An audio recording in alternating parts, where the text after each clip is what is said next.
an album about Greek music, or better about Greek-inspired music that in the last 10 years has been composed and dedicated to me.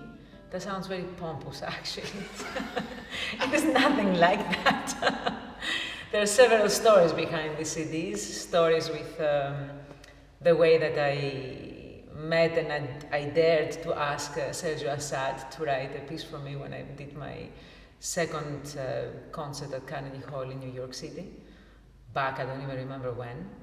And stories about a big performance in Delphi, in the big amphitheater there, and then I asked Stanley Silberman to do the Eridos, which is another piece that is on the album. Stories about Atanas-Ourkouzounov, when I asked him to write his piece for me. The way that I discovered him to the Muse by Dusan Bogdanovic. So it's a disc about my last 15 years of my life. It's a disc about friendships and collaborations. It's a disc about my country, the way it's inspiring other people, the way I carry it inside me. Yeah.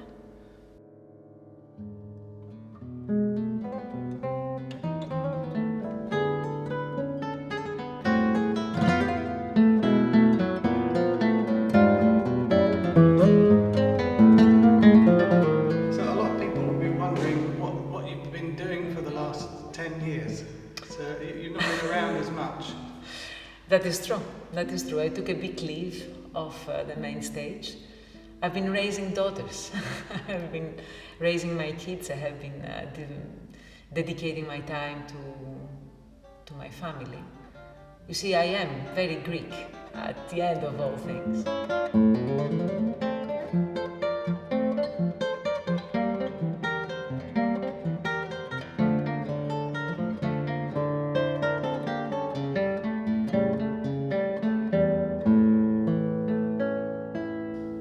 Tell us a bit about the guitar that you're using on this album.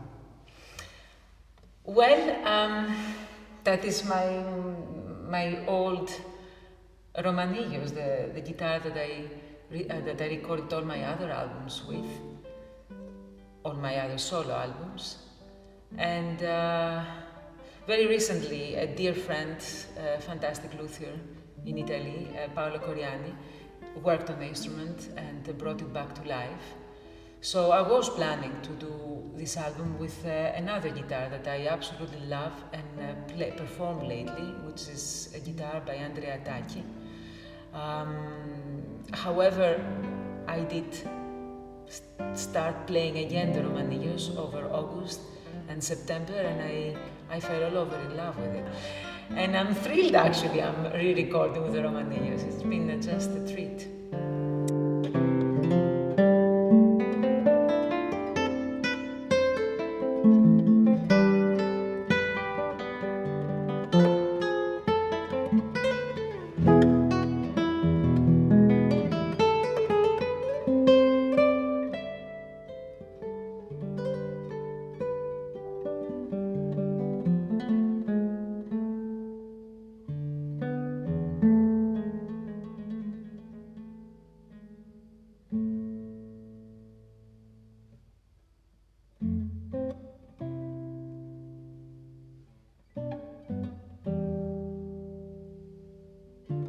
It does have an incredible range of colours, and part of your playing is to exploit all of those colours. So could you tell us a little bit about your approach to tone? Approach to tone. That's a complicated question. I'm not sure I would go for approach to tone. I just what I search when I sit with my guitar in front of the music and I make it mine. I just let my imagination wild, and I have the tones in my mind, and this is what I try to get out of the guitar. So everything I get out, it's already in my ear, I guess, and I try to find ways to bring it out of the instrument. And the Romanillos has this incredible range of color, and every different attack on the string, articulation, a different spot of the guitar. It's a very responsive and sensitive instrument, so it just comes alive. I'm not sure I would have to say an approach to tone. I don't know, I feel like a painter sometimes. I think that life without color in general is terrible. Like food without spice is the same. So music without nuances for me is boring, really.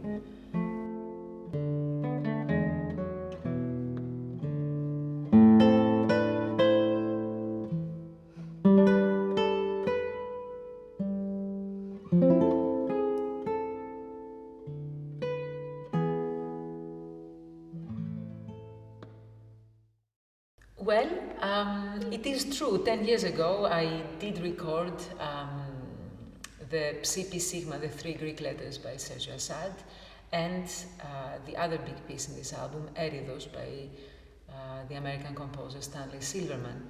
And back then, what happened is that I just found out I was pregnant almost during the session.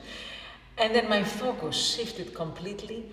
I didn't feel that the pieces in that album fit all together, you know, what's happening to women with hormones and pregnancies, or I guess I lost my mind, or it was the right decision. It didn't feel right. And so they stayed in my computer for all this time.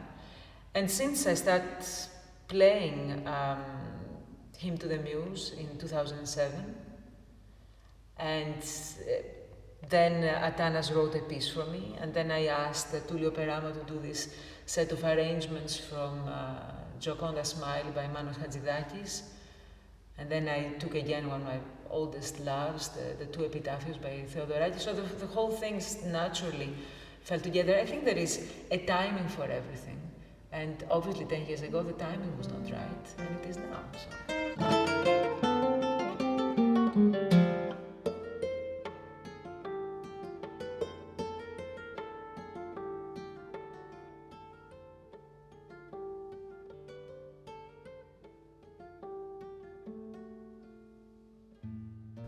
Now these pieces have a tremendous range of colours. Are they composers guitarists?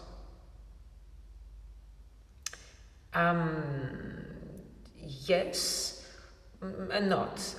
The 3 major guitar composers in the album, which I would say are 3 major guitar composers at the time living, are Dusan Bogdanovich, Atanas-Ourkouzounov, and Esterhazy. And then Stanley Silverman was a guitarist as a more than a hobby, and he's basically never worked as a performer, guitar performer. But he knows the guitar very well, he played it very well, he studied it. And then the 2 Greek composers, they're not really guitarists, they're pianists, and the pieces are arrangements of songs and orchestral scores. So, not everything, no. But those arrangements, they are done very well on the guitar, I think.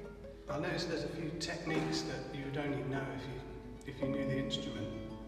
Like this slapping technique. Yes, so those slapping techniques come from guitar composers, it's true. It's true.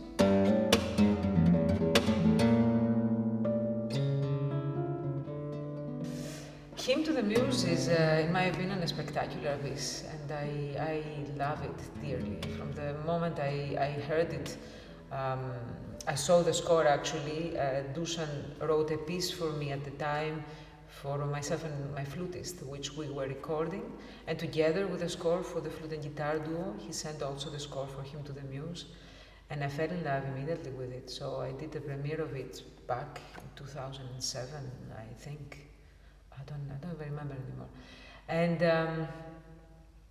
it is a very unique piece. For me, when I play this piece, I just get a direct ticket back to ancient Greece and to my past. Because it's a piece that is based on some of the on fragments of some of the oldest music that our civilization has preserved. The Mesomeris of Crete and the Delphic hymns to Apollo, they're all fragments that Dusan worked masterfully with and putting it all together in creating the piece. And actually, at the very end of the piece, those the little section, the little hymn that comes with harmonics, is the Epitaph to Sikilos, which is actually the oldest music that we have, that we found inscribed on a tombstone in Ephesus, in Micrasia, and it's intact. It's as it was, and I find that amazing.